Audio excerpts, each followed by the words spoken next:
कांग्रेस अध्यक्ष कुलदीप सिंह राठौर ने मुख्यमंत्री जयराम ठाकुर से पूछा है कि उपचुनाव में विकास की बात क्यों नहीं कर रहे, केवल व्यक्तिगत आरोप क्यों लगा रहे हैं, मुद्दों को भटकाने का प्रयास न करें। भाजपा का चाल, चरित्र और चेहरा देश की जनता जानती है। पीएम मोदी ने हर साल 2 करोड़ रोजगार की बात की थी, बताए कितनों को रोजगार दिया। महंगाई कम करने का वादा किया था, उसका क्या हुआ? हर वस्तु की कीमत आसमान छू रही है, चर्चा क्यों नहीं करते? भाजपा नेता चर्चा से भाग रहे हैं।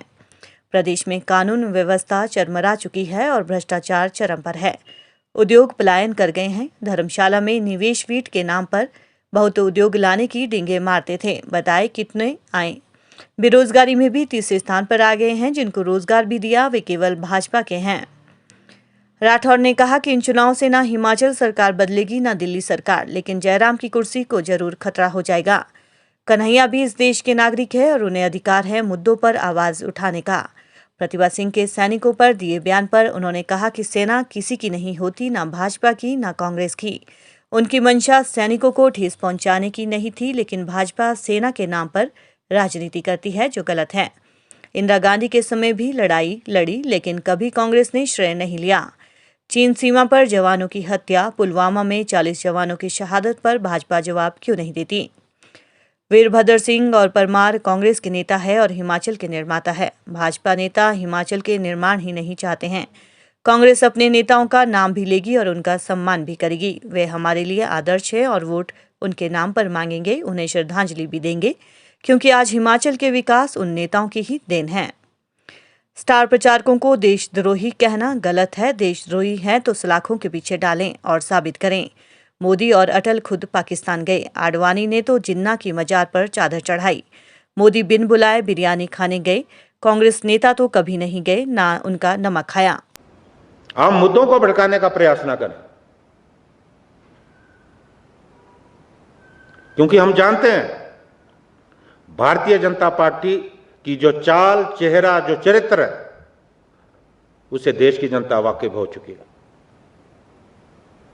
पिछले लोकसभा चुनाव में क्या किया आपने? मुद्दों को भटका दिया। आज महंगाई का आलम देखिए। आप जब कांग्रेस की सरकारें रही हैं, उस वक्त और अब आप तुलना कीजिए।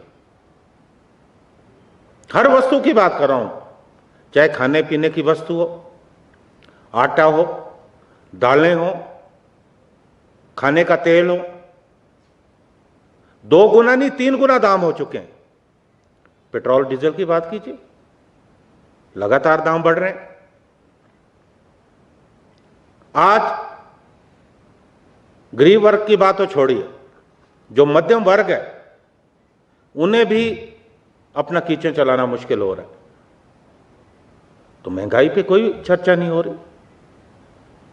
और भारतीय जनता पार्टी के प्रदेश अध्यक्ष कहते हैं, मैंने उनका बयान आज अखबारों में पढ़ा, कि 3 वर्षों से पहले जो है वो कितनी महंगाई थी और आज कितनी है, तो बताएं वो। 3 क्यों, 4 कहिए आप। 4 वर्ष पूर्व आपकी सरकार आई है, आप 3 साल की बात क्यों करते हैं? उस वक्त क्या महंगाई थी और अब कितनी महंगाई है? आप चर्चा से भाग रहे हैं।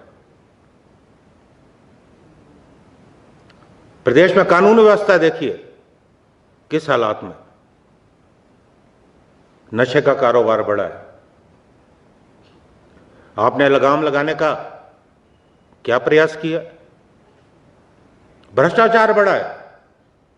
कोरोना के समय जब लोगों को मदद की दरकार थी, को हमसे कोई छीन नहीं सकता। आज आप लोकतंत्र की हत्या कर रहे हो, विपक्ष को दबाने का प्रयास कर रहे हो। जो आपके साथ है वो ठीक है, जो आपके साथ नहीं है वो देशद्रोही हो जाता है।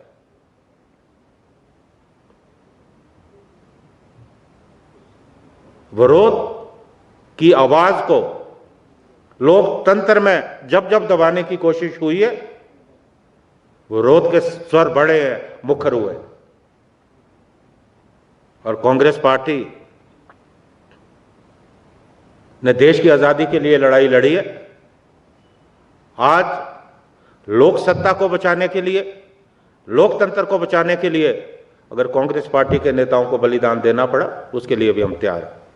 मैंने ये बातें आज लीक से हटके कही, क्योंकि बहुत दिनों से मैं भारतीय जनता पार्टी की जो कार्यशैली है उसे देख रहा था कि आप मुद्दों पर राजनीति नहीं करते, आप व्यक्तिगत आक्षेपों पर राजनीति करते हो, आप मुद्दों को भटकाने की राजनीति करते हो। ये चलने वाला नहीं है।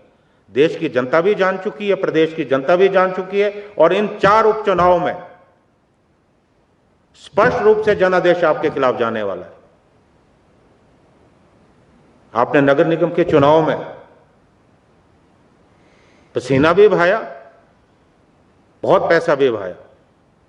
हम तो केवल पसीना बहा सकते थे, जो आज भी बहा रहे हैं, क्योंकि हमें तो पूंजीपतियों का समर्थन नहीं, हमारे पीछे कोई बड़े उद्योगपति नहीं। लेकिन फिर भी हम नगर निगम में 2 सीटों पे काबिज, 2 जगह पे काबिज हुए।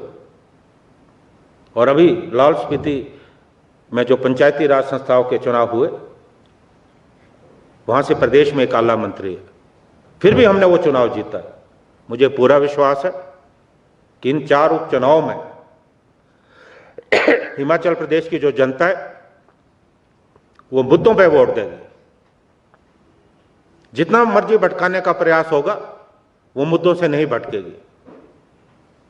और हालांकि हम जानते हैं कि इन उपचुनावों से सत्ता का परिवर्तन नहीं होगा। ये जरूर है कि इन उपचुनावों से मुख्यमंत्री जी की कुर्सी खतरे में पड़ सकती है, लेकिन सत्ता परिवर्तन न दिल्ली में होगा न हिमाचल में होगा। लेकिन 2022 के जो चुनाव है उसकी इबारत लिखी जाएगी। और ये डबल इंजन की सरकार, जो इनकी गाड़ी इतनी तेजी से चल रही है जिसमें कोई ब्रेक नहीं है, समाज के हर वर्ग को कुचल रही है, इस गाड़ी पे ब्रेक लगेगी। मुझे पूरा विश्वास है कि इन 4 उपचुनावों में बजाय इनका जितना भी दुष्प्रचार है, जितना मर्जी ये धन बल का उपयोग करे, हम जन बल की ताकत से ये चुनाव जीतेंगे।